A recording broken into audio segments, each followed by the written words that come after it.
Forward ক্লাবের বার পূজা ও প্রস্তুতি শুরু, প্রথম ডিভিশন ও রাখাল শিল্ডে চমকপ্রদ পারফরম্যান্সের অপেক্ষা।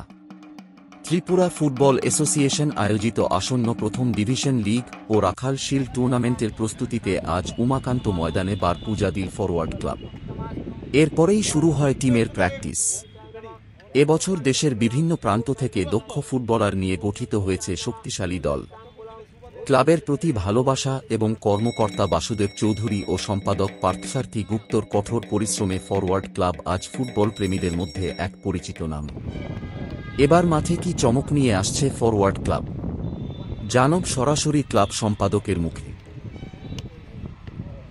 আমরা এবছর তো মাঠে নেমেছি, একটু লেট হয়ে গেছে সত্যি, তারপরও চেষ্টা করছি তো ভালো খেলার জন্য। প্লেয়ার আমরা সারা ইন্ডিয়া থেকে বাছাই করে এনেছি, তো এখন লোকাল প্লেয়ার নিয়ে আমাদের দল মোটামুটি ভালো হয়েছে ফাইট করার মতো, এবং ভালো খেলা উপহার দেবো এবার। কোথাকার প্লেয়ার রয়েছে? মোটামুটি গোয়া, মণিপুর,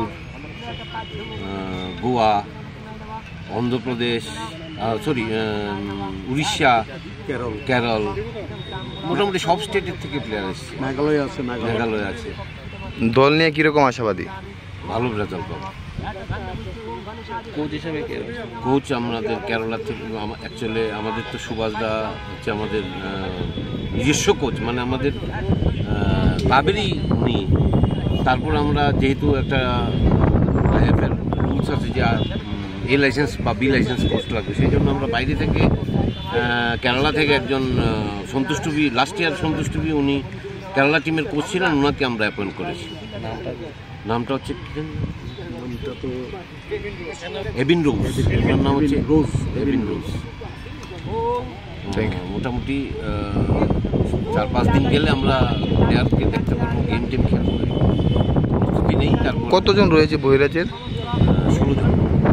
আর কি কোনো আসার কোনো পরিকল্পনা?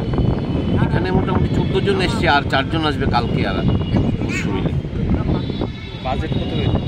বাজেট এখন 25-30 লাখ 35 লাখ ধরেছি, তার